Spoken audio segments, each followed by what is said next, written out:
kamamshi, magandang araw po sa inyong lahat. Ang recipe natin today is estupadong manok. Ang ating ingredients syempre ay chicken, saging saba, bawang, sibuyas, laurel, pamintang buo, pamintang durog, pineapple juice, asukal, pampalasa, mantika, toyo, at suka. Yan ang ating ingredients mga kamamshi. Kaya iluto na natin tong estupado.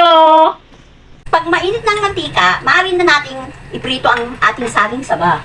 Pag naluto na yung kabila, yung kabila naman, babalik na rin natin siya mga kamamshi. O ayan mga kamamshi, hahanguin na natin ang ating saging saba.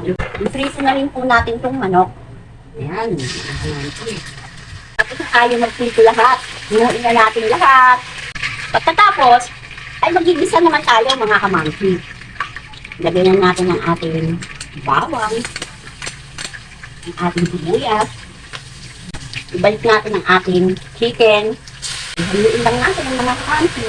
Lagyan natin ang ating pineapple juice, ang ating laurel, paminta, at pamintang buo. Lagay po natin ang ating toyo. At maglagay rin po tayo ng suka. At tapos mga kamamshi ay ating takpan. At antayin natin kumulo. Bubuksan natin mga kamamshi. Tingnan natin kung kumukulo na. At kung medyo luto na yung manok. O ayan.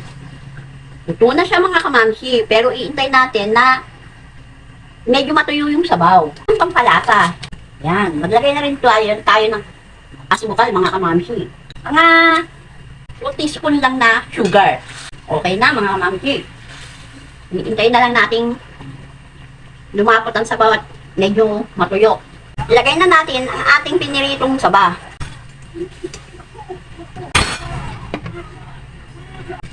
O, tingnan natin mga kamamshi.